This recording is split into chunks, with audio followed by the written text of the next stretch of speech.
Hello, everyone. Welcome to the first edition of Fast Forward 2030's Global Sustainable Development Goal discussion, where we'll be looking at how different regions may focus on different goals and exploring what part entrepreneurs have to play in delivering these goals. I'm Solveiga. I'm one of the board members of Fast Forward 2030 in London, and I'm thrilled to be chairing this discussion between my fellow board members we have here today from the Beirut, Nairobi, and London networks of Fast Forward 2030. For those of you who are new here, Fast Forward 2030 is an organization that was formed in 2015 in response to the UN's 17 Sustainable Development Goals that were outlined in the same year. They are global and ambitious goals, such as ending poverty and achieving gender equality, all before the deadline of 2030, so easy peasy. So at Fast Forward 2030, we believe that building the goals into business models is the most effective way of delivering them, rather than just an afterthought of a charitable donation after you've finished it, pulling in profits from polluting practices, for example. So no, thank you. So as such, we believe that entrepreneurs are the best place to put forward SDG-led business models, and all of the board members at Fast Forward 2030 are founders of impact-led businesses. I myself am the founder of Mimica, which is cutting food waste. And I know that our guests are doing really inspiring things too. So before we jump into our discussion today, let's meet them. Abbas, it'd be absolutely great to speak to you first. So please tell us where you are joining us from today and give us an introduction to your work. Yeah, so my name is Abbas Sibai and I'm from Fast Forward Lebanon. And my background is, I'm based in Beirut currently. And my background works is more related into youth empowerment and social stability for the last period that I've been working on that aspect. Also, I've been working on different components for almost like 7 to 8 years on SDG. Like if you want, now it's kind of related to SDG 3 on the tobacco control. So I was working with the government agencies and UN agencies on that.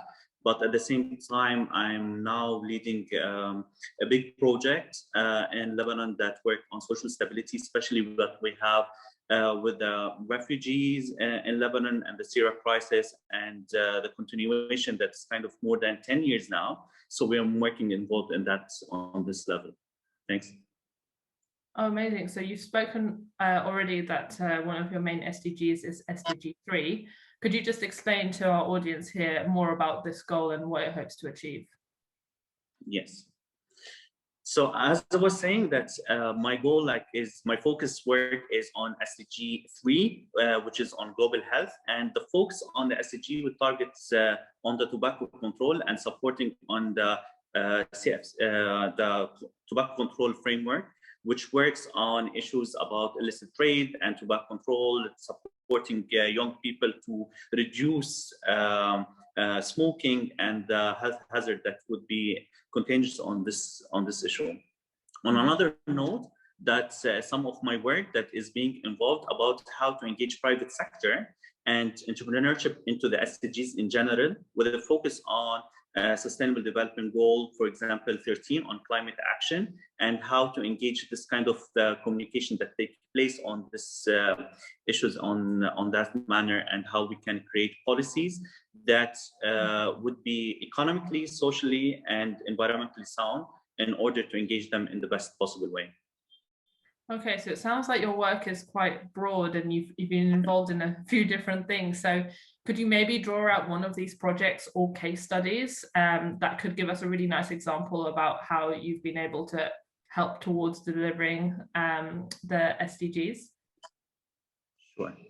So basically, if I want to take an example for the SDG number 3, which is focusing on the tobacco control or supporting the World Health Organization on the tobacco control framework, I've been involved with the Ministry of Public Health and other ministries, and also to ensure the facilities about how Lebanon would be able to achieve these targets, and engaging with young people and creating awareness campaigns on these issues. But at the same time, working on my work was that started on a level of grassroots level of like as simple as swapping a lollipop with people on the street, and then ended up this kind of personal initiative to be the technical focal point on and supporting the government on the treaty itself, as it is like the first World Health Treaty on tobacco issues that have been signed with the multi countries. So my work is kind of diverse in a level that it is mixed between grassroots level and at the same type of high multi-stakeholder level with governments, civil society organization, and ministry level. So it's kind of a little bit of a tweak in a nice way that make these kind of big words of treaties and into something tangible, and people can engage with that, and we reach kind of something positive on this level. So this is kind of a level of the Sustainable Development Goal that I focus on tobacco control, and many other topics that I could be involved in. That's as I said earlier. Yeah, it sounds like a really practical example. So thank you for sharing that with us. So sounds like you keep yourself busy enough. So why, on top of all of that, did you decide to get involved with Fast Forward 2030? And in fact, you're the chair of the Beirut organization. Yeah. In my opinion, you know that the UN in general have developed this kind of very successful campaign on the Sustainable Development Goals. It's kind of interesting, blinky, easy, accessible for people to get to know the 17 development goals, and which is like really interesting. And it is kind of for me on this level, where like when you get into the hardcore of the topics, it's not just tapping into the goal like 1, 2 till 17 and people memorize which color is and color code it.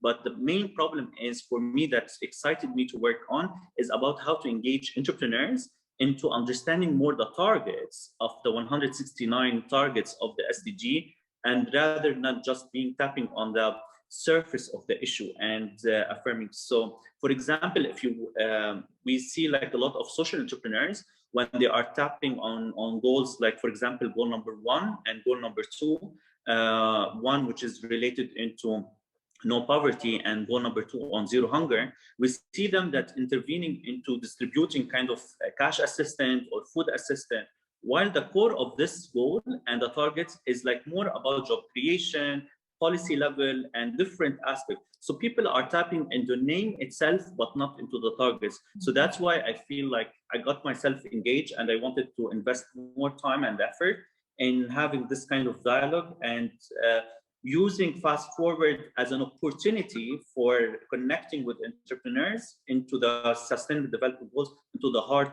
topic and not just the shallow, colorful, bright topic of it. Perfect. Abbas, such a pleasure to have you here today. I think now it's time for us to get to know Hope a little better. So Hope, we're getting on a plane and hopping across continents. Tell us where you're joining us from today and give us an introduction to the work that you do. Thank you, Solveiga. I am joining you from Fast Forward Africa. I serve in the Africa board and I'm currently based in Nairobi, Kenya. And I'm excited to have this discussion. So what I do on a daily basis, I'm an investment advisor, strategy consultant, and a lawyer by qualification. I work with several businesses and entrepreneurs and several companies just to solve their daily business challenges and develop strategies that help them enter into markets, restructure, and prioritize their investments, and also help them tap into specific investments that are high yielding for them. Apart from that, I'm also very conscious and passionate about sustainability, and that's why I am on the Africa board for Fast Forward Africa. And I am specifically focused on SDG 17 on strengthening partnerships for development. So I am not necessarily an impact entrepreneur, but I like to work with impact entrepreneurs. I'm conscious about longevity and sustainability of their businesses and the extent to which they can work on favorable business models, or generally innovative and very adaptable business models that can help them scale up their ventures into businesses that outlive profit and purpose. So that's it on my end. Okay. Perfect. Thank you so much. So Okay. it would be really great if you could kind of pull out an example of maybe one of the projects you've advised on, or something that you've been involved on that has helped deliver one of the SDGs. You've mentioned 17, that's about partnerships, but maybe like 12 about sustainable consumption and production. Maybe that's closer to your heart in terms of like a tangible example. So I'd love to hear about one of those. Okay, so I'll focus on 17 on partnerships. I currently serve on a secretariat of a high school, and it's mainly focused on SDG 4, and maybe I will draw it in back to also infrastructure and strengthening systems. So I partner with various stakeholders, governments and private sector players and members of the society to raise funds and generally improve on the infrastructure around the school. I've also worked with a few other foundations just to run projects, renovation projects for infrastructure in primary schools around central Kenya, where we just raise funds and do renovation projects for various education facilities for schools around central Kenya. Yes. Wonderful. Thank you so much for sharing. So, okay. Getting on our imaginary plane again, and time to go over to Ehab. And where are you joining us from today? And I'd love to hear an introduction to the work that you do as well. Thank you. Thank you, Solveiga. Hi, everyone. I'm joining from London. I'm Ehab Sayeb. I'm the founder and director of innovation at Biohm. I'm also a board member at Fast Forward 2030 UK.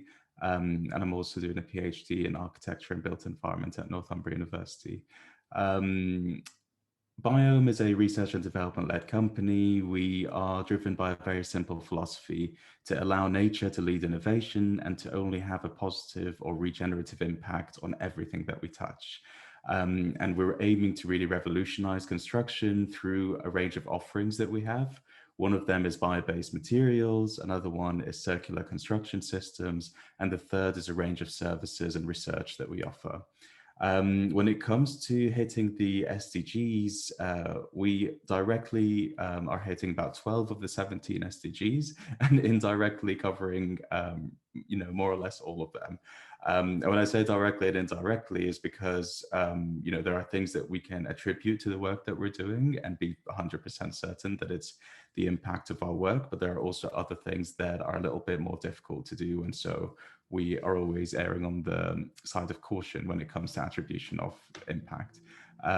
So yeah, I think it's, we always take a very all-encompassing approach, obviously inspired by nature and trying to replicate the genius that is all around us in the natural world. Thank you so much. And I know you guys always have something interesting on the go. So maybe you can kind of expand on maybe one of your projects that you believe is really kind of a good example of delivering SDGs.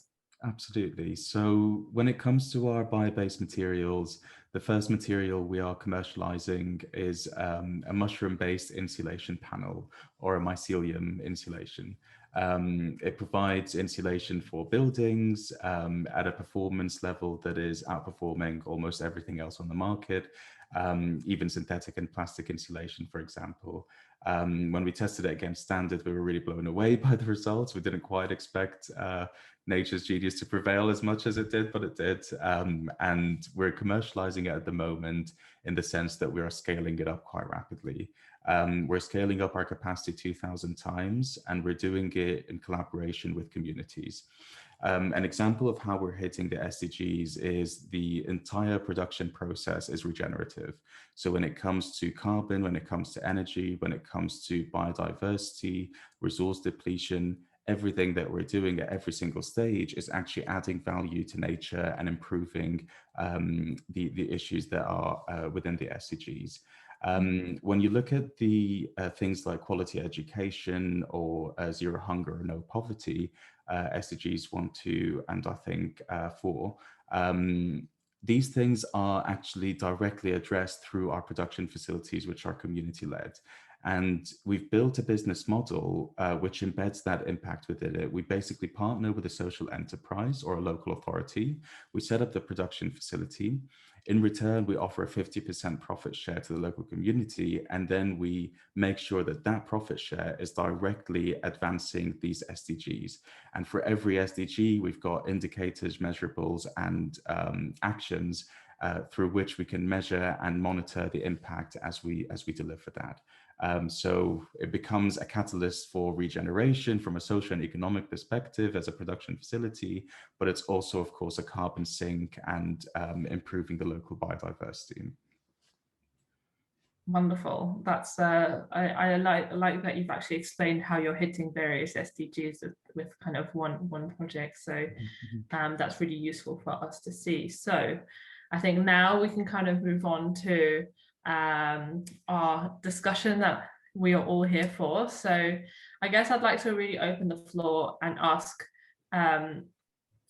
which SDGs are the most important in your region, and how much are the SDGs in the general business narrative in your region? So perhaps Hope, we can start with you. I would look at it from a point of the basics and the greatest challenges facing Africa as a continent. And so I would consider SDG 1 on elimination of poverty in general. And in relation to this, I'd also look at the most pressing basic needs for the African continent. Basic needs for human survival: food, shelter, clothing, yeah, and by extension, education. So basically SDG 2 on food, SDG 4 on education, and then we can begin to look at access to clean water and housing, which basically fall under shelter. And all this encompass, if the basics of these are attained, then we'll definitely be eliminating SDG 1 or working towards realization of SDG 1. But to get to this, I still think back to my focal point, SDG 17. It's very important to leverage on partnerships and the entire ecosystem to help eliminate all these challenges we are facing in order to ensure realization of these SDGs. And this is where we may draw in the contribution of various stakeholders, governments, private sector, and entrepreneurs who I think, impact entrepreneurs who I think are the very first catalyst to the elimination or helping governments towards working to realize this SDGs. So I think those are the main SDGs that should be a priority for Africa. Yes. And are you finding that the SDGs are part of that kind of business and government narrative in Kenya specifically, for example? Interesting. So I don't know what metric I would use to quickly ascertain that it's with prioritization of this SDGs that government is forming its policies and everything.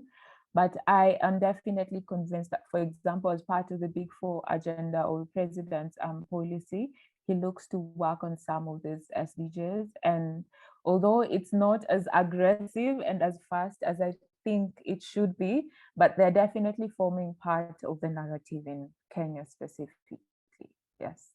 But more can be done to include the aspect of purpose in attaining these SDGs and solving the challenges that we face. Yeah. And if we move over to Lebanon and Beirut, what are there any SDGs that you think are kind of most pertinent in your region? Yeah, to be honest, like there's when you raise a question about like which is the most important and which is like it's kind of a little bit tricky in a sense, because the SDG in their essence and in their design, they are interlinked, but for sure there's like more highlight on one SDG over the other.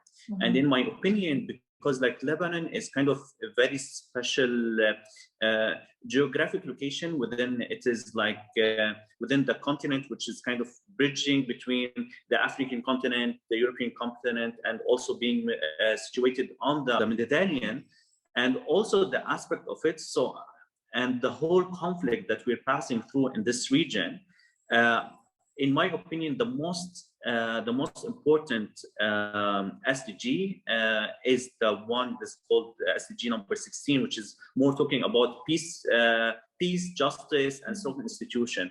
I don't know if recently, like if you're following the news and all the trouble that Lebanon is passing through over not just from the COVID, the political challenges, and the whole high level of corruption.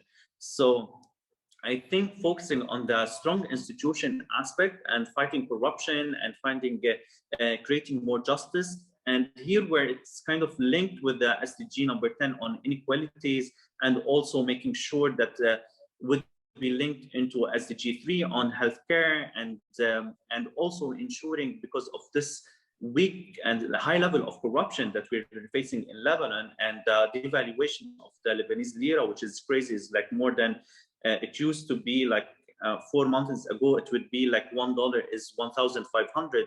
Now the $1 is equivalent to 12,000. So it's a devaluation of 85%, more than 85% of devaluation of the local currency. So here we see that SDG 3 will bring things together, and it would be focused on that. But I cannot deny the fact that all the SDG are important and should be equally worked on, rather than just focusing on one and forgetting about the another. Yeah, and do you find that in your region it's part of the narrative, the SDG framework, or do you wish it was a bit more? Yeah, to be honest, like the current trends and like where people are being mobilized on sustainable development goals in Lebanon, and especially within the entrepreneurial ecosystem and with the social entrepreneur, and also like kind of the new innovation, is more targeting into the sustainable development goal number 8, which is like more into economic growth and how the economic sustainability we see. This is where the focus is being done. And also at the same time, we see on gender issues that we can also see a high level on like SDG 5, and ensuring the women and the girls are being more political participation, inclusion for the education. So we see like within the community is more highlighted on the SDG 8 within the with the entrepreneurship, while with NGO sector and civil society is more highlighted the SDG 4 and SDG 5. And so there, and for sure like the environment as a whole, like climate change on SDG number 13. So it is kind of a lot of people is being working indirectly on SDG number 16, which is peace building and strong institution, but without voicing that they are working on that, and using the targets and the indicators to ensure that they are on the kind of map on a global agenda with Agenda 2030. Clear. And then Ehab, I think it'd be interesting, kind of from your perspective, your business works in many different regions as far as I'm aware. So kind of being able to compare your conversations from different regions, has that highlighted any differences for the kind of any SDG focuses here in the UK? Yes, absolutely. I actually completely agree with what Abbas was saying about how a more holistic approach to the SDGs is really needed. And that's also highlighted by your question, Solveiga. When you do speak to certain organizations in different countries, the focus is very different. And in reality, what we need is a more holistic approach to the SDGs. In places like Africa or Asia, there's a lot more emphasis on SDG 6 and 7, and, you know, kind of 1 to 3, basically looking at more essential necessities to ensure a healthy and healthy life with good well-being. But then when you go towards countries like the US and the UK, there's a much more focus on carbon, on energy, on sustainable production. But I think if you take a much more holistic approach to all the SDGs, we will start to really see the change that needs to happen. I think in general, SDGs probably about 11 to 15. So the ones really relating to the climate crisis and changing our approach to habitat and growth. are ones that really need huge amounts of focus from large multinationals that are based in places like the UK. Because I think there's just so much, there's just a lot of disparity between the aims and the hopes and what's actually happening on the ground.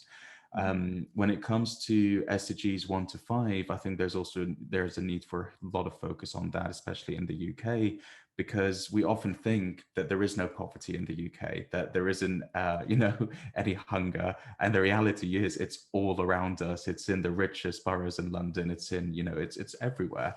And it's often overlooked. And of course, it's a different level of poverty than, perhaps in other regions around the world, but it's still very much real and it still affects a large number of the population. And we see that in our production facility. It's based in one of the most disadvantaged communities in the UK. The annual household is incomparable to the kind of living wage that you would look at as the standard in the country. And there is a lot of poverty there, but the community is absolutely lovely, and there's so much potential for growth and social impact that we're seeing there. So I think a much more holistic approach, and this is a really difficult question for me to answer because, of course, all my research and all my work is in biomimetics and nature-inspired design, and it's all about taking an ecosystem and systemic approach. And when you do that, you need the full picture, and you need to make sure that you're hitting as many of those as possible. And then to what extent in kind of your dealings with the organizations that you deal with in the UK, to what extent do you feel that they are using the SDGs as metrics for practices that they're doing, or do you feel like this could be improved on? I think the SDGs are definitely at the forefront of organizations in the UK, and it's being built into financial models as well, which is really great to see, because it used to be, like you mentioned at the beginning, kind of like a CSR afterthought, whereas we need it to be much more embedded in the actual operations of the organization. But whilst we're seeing it being built in and being focused on, when it comes to actually measuring and monitoring the impact, it's more to gather statistics rather than to actually find the best and most accurate representation of the impact. And by that, what I mean is it's the measurables and the quantification methods that we're using do not necessarily reflect the reality of the situation. And that's why we tend to be really hesitant when it comes to attribution and attributing our impact, the impact that we're having to the change that's actually happening. So I think there needs to be more care and more scrutiny when it comes to measuring and monitoring impact. And then the next question I'd love to ask, actually specifically to Hope and Abbas, and this comes just from me literally not having an idea of the answer, but are there ways in which the SDGs or the discussion around the SDGs is Euro/North American centric in any way? Is there any kind of things that we should be aware of and bringing to the forefront? It depends on the context when the topic of SDG is being pitched, and with the environment that you're talking about with the SDG. When you're talking to kind of the general public and people on the street and trying to tell them, have you heard about Sustainable Development Goals or SDG, and so, like what's that, and like they were not really familiar with that still, although that they kind of the colored pattern of the SDGs that, yeah, we know that this is something related for UN, but it's still kind of an elite conversation when it comes to Sustainable Development Goals and talking about them, because they, as I said earlier, that people did not go into the targets and talking more, discovering on the 169 indicators, which really reflect the social fabric and the economical crisis and the environmental issues that we need to address in developed countries, even more than developed countries, say like North America or like Europe. Or I know that it is kind of the beauty of SDG in general. It is kind of global, and it's contest and could be in context whenever country it is. It's no matter of the size of the country and the geographical location of the country. When you start talking to people about SDG, it's kind of still an kind of utopian discussion that is happening, because they don't really understand the root causes of these issues. While people who are involved in working on the SDG, they think that it is kind of useful and it is kind of the main agenda that everyone should advocate for and to work on. But it's kind of still a bit challenging, although that with this like well situated businesses that they are talking about like environment and everything. In a sense, they tag themselves to SDG, but they do not really work on the hardcore of the topic. Yeah, that's on my side. And Hope, what are your thoughts about like the accessibility or any kind of shortcomings in terms of really thinking about things holistically with the SDGs? Interesting question, and I think it's very relevant. As Abbas has just put it, SDGs in Kenya, for example, are still quite, in my perspective, a very elitist concept. If you look at them from the perspective of governments, then the knowledge of SDGs and maybe working class as expressed as we may understand them. But for the below poverty line communities, express knowledge of SDGs is not as profound as it should be. There may be organizations and communities making a point of working towards this SDGs, but it's not very expressed that they're working on them with the aim of realizing or achieving a wholesome realization of sustainability. Often it's just to solve their basic community needs, and it's not in the light of attaining sustainability or improving livelihoods in the context of the UN SDGs. If you look at it from the perspective of entrepreneurship and entrepreneurs in general, then I think the ecosystem is still a little bit slow to be accommodative to the kind of challenges impact entrepreneurs are likely to face. And generally creating very conducive environments for them to operate and run their businesses and initiatives. Ehab mentioned something very important, the factoring in of the idea of impact and purpose as forethoughts rather than afterthoughts in our business practices.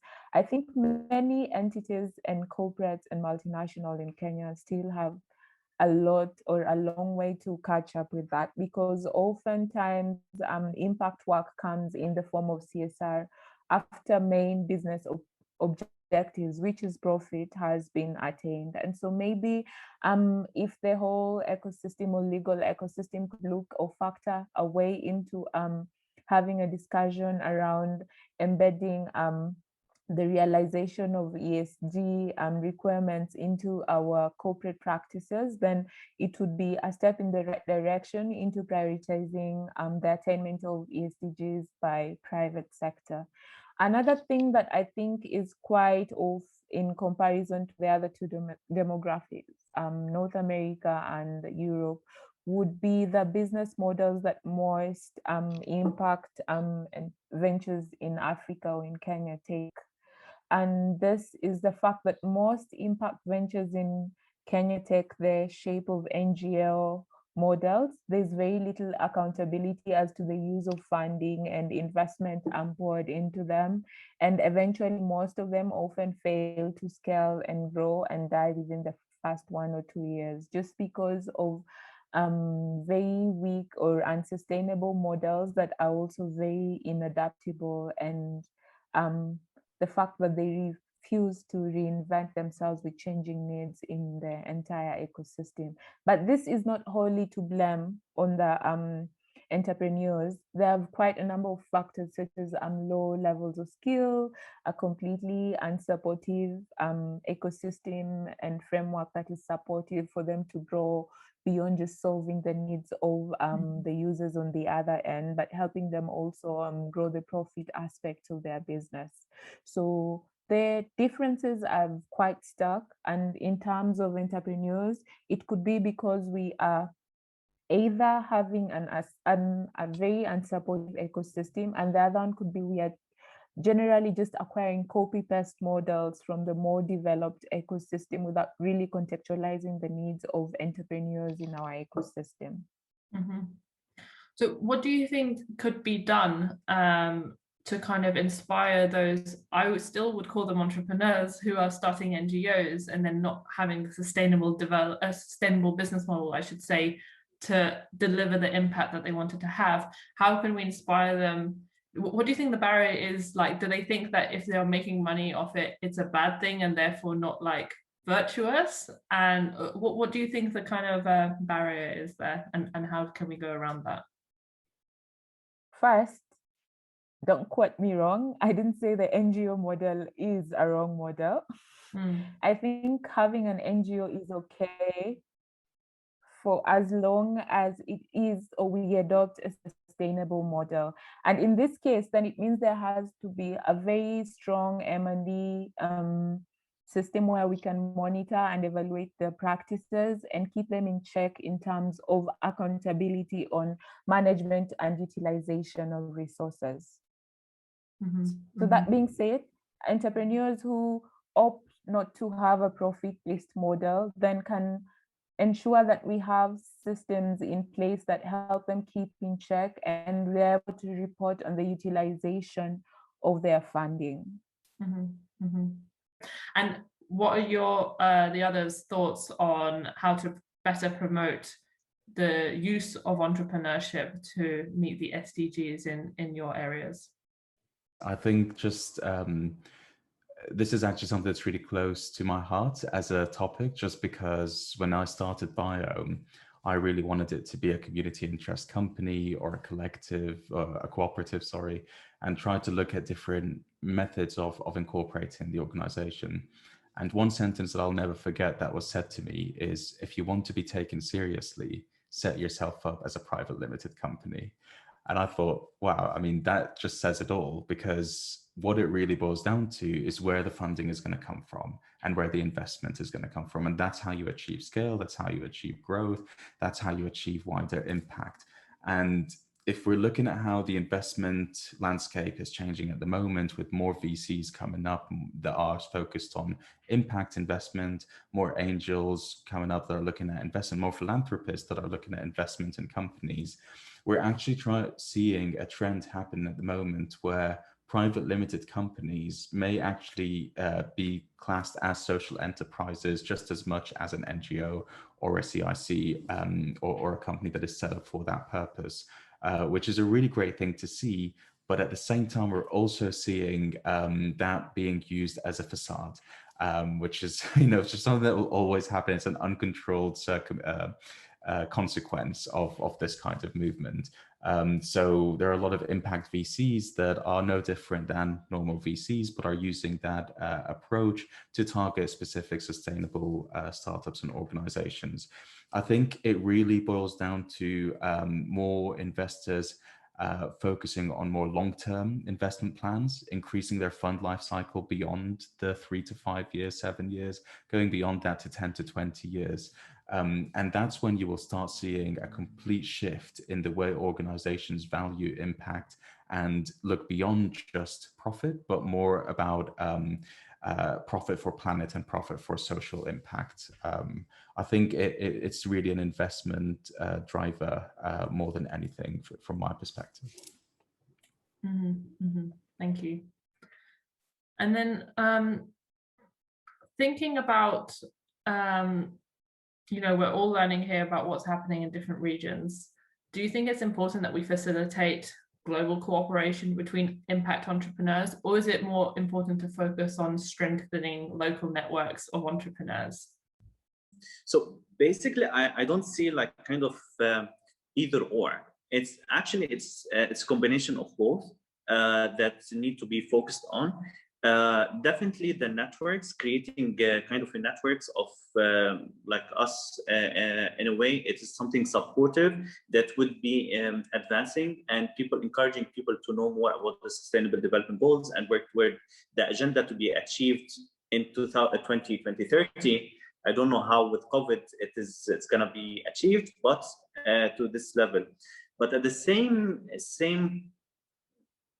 I don't know like how could be shaped. Like it's being a limited company, being an NGO, being whatever the legal status of it, it is just legal status of it, and it is like the shape of how the liability and like the profit making would be the context. The most important part is not just to focus about the nature of the organization itself as a legal status, but focusing on their mission and vision and how they want the business model that they want to work, and how we can break down either these indicators, although that they are much 169 targets, but to break them even more smaller in a sense would be like much more realistic and easy access for entrepreneurs to comprehend about how they can contribute in a way or another to these goals, instead of like, because like, to be honest, there's some targets, it's kind of insane in itself. Like no entrepreneur can relate to them directly by itself, because it feels like it is like kind of a government work. It is kind of a global agenda that need to stop, like reduce war, death of wars. Like how an entrepreneur would be intervening on that, huh? So this could be like the way like kind of networks like us would be and interesting is to work on how to dissect these targets and to make more log frames and more achievable, easy targets for and quick wins, so the entrepreneurs would be kind of encouraged to mainstream them in their business model, and also change their business, the supply chain value by itself and the concept of it, how they want to do, and then it would be achieving the SDG and be accelerated in much more faster than we can see right now. Thank you. And what do the others think about global networks and learning from afar, or should we be focusing on creating strong networks locally? Just like Abbas has said, I think it shouldn't be either or, it can be both. And I think on ground in Africa and Kenya specifically, one challenge we have is skills. Generally, both skill within the management skills within entrepreneurial ecosystems. And I think this global partnerships and even local partnerships are very important towards helping entrepreneurs upskill. And beyond just the skilling, there's also the funding aspect. A wider pool, a wider network generally means then you have a closer and faster access to a wider network of potential investors and entrepreneurship. And also a meeting of mind is often good in helping to just discuss and understand management practices, change practices you could acquire into your business, and implement also innovative models that would possibly work for you and solve challenges. What I would like to emphasize more would be entrepreneur to entrepreneur collaboration as opposed to corporate to entrepreneur collaboration. I think entrepreneur to entrepreneur collaboration is faster, it's more realistic due to the fact that these ventures have the same challenges. They are likely to generally be solving the similar problems at similar scales. And so they definitely will be a peer-to-peer kind of relationship, and things will be fairly easier. It would also help entrepreneurs tap into specific aspects of the value chain they were looking to get into, which they would initially not easily tap into just because of synergies. So for example, if you have a product you're selling and I'm someone who's into the logistics aspect, then we can partner and work on that, help you push your product, and we are gaining more profit. So I think definitely a collaboration globally and locally would be a very good step in the right direction, just for sharing and upskilling for entrepreneurs, for management practices, also meeting in mind in terms of exchanging ideas, and also collaborating along the value chain just to solve problems and help further both goals. Wonderful. So, Ehab, you had something to add, I feel. Sure, yeah, just very quickly, completely second what both Hope and Abbas said. The word we like to use is globalization. So benefiting from global interconnectedness and the sharing of knowledge, but making use of local supply chains, local resources, and local partnerships. So yeah, I think it's not one or the other. We definitely need to think more about local supply chains, localized, actually hyper-localized ways of working and access to resources, whilst making sure that we benefit from the global access to finances and global sharing of knowledge. Wonderful. So as we now move into wrapping up this fantastic discussion, I'd love to ask each of you why you believe that entrepreneurs can help deliver the UN Sustainable Development Goals. Hope, maybe you can start. Speaking from an African perspective and a Kenyan context, the reality is, as a population, as the demographic grows, we continue to have more challenges which governments alone cannot help solve. We have constrained budgets and other factors such as corruption and mismanagement in our governance structures, which could be solved. But I think the contribution of entrepreneurs in this small scale, little by little ventures and impact initiatives can really come a long way into helping tackle these problems and solving these challenges.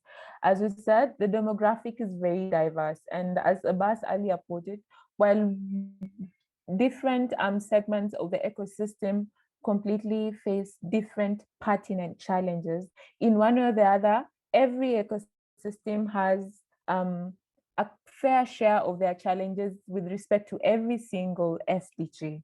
And so it's very important to factor in that government may not be able to work across all the sectors at one go and give all these sectors all their attention. And this is where the impact entrepreneurs come in.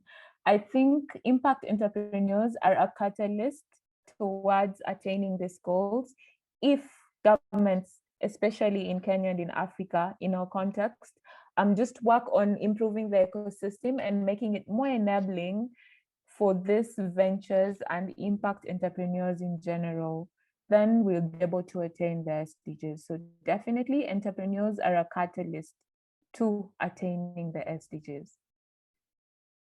Wonderful. What about you, Ehab? I think similarly to where Hope started with what she was saying, there are systems that have been built for decades that got us where we are today. And the Sustainable Development Goals, they preach a very different way of working and a very different approach to business. And in order to make that transition and that transformation, it's much more difficult for governments and major multinational organizations to make that switch in the time that we need to do it to really have the impact.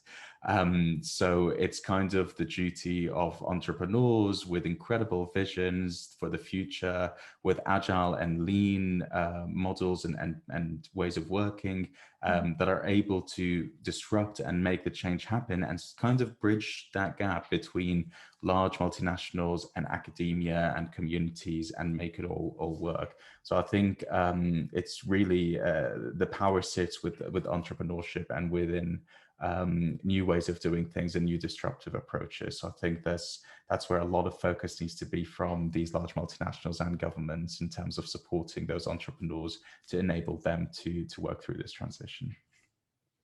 Yeah, really good point about being a bridge there between these different organizations. So Abbas, over to you to kind of wrap up and summarize for us. Yeah, so I just want to say that entrepreneurs are important in the ecosystem of Sustainable Development Goals, and their intervention is highly important because, like, especially for example in Lebanon, because kind of the hype and the highlight of kind of what's kind of cool, trendy, successful, and something that would be inspiring for young people, and at the same time push the edge for the old established businesses to come into the innovation. So the role of the entrepreneurship is highly important, is to embrace the Sustainable Development Goals, to highlight how they are their innovation or the entrepreneurial component that they are contributing is kind of advancing the Agenda 2030 in a sense, which will have kind of a ripple effect on different partners or stakeholders within the community, being the old systematic business sector or the governmental sector or the youth initiative or the third sector with the civil society organization. So, and back to the question before about the global cooperation between the impact on entrepreneurs and how is it important to have just a local component or like kind of a global context? I think it is a combination of both, where that's like when it is the one entrepreneur is being linked to something kind of on a global level and seeing that the aspect like how they are contributing on a global agenda, and by having kind of this kind of cliche model, which is like, or like say slogan, what we say, like think globally, think globally, act locally. It's kind of the funny one, but it is kind of still, I believe in this essence that we need to keep seeing the global perspective, but act on a local within the needs of the stakeholder and the community that we are being involved with. Wow, thank you. What an apt closing thought. Think global, act local. I think that's a really good summary of our discussion today. And unfortunately, that's all we have time for today. And I want to thank each of you for joining us from all over the world for this rich discussion. And if you want to hear more discussions, learn more about how entrepreneurs and entrepreneurship can help deliver the UN Sustainable Development Goals, you can go to our website, fastforward2030.com, where you'll find resources, other videos, and also information about our live events, where we would love to see you and also hear your voice in the conversation. So thank you very much, everyone, for joining, and we will see you next time.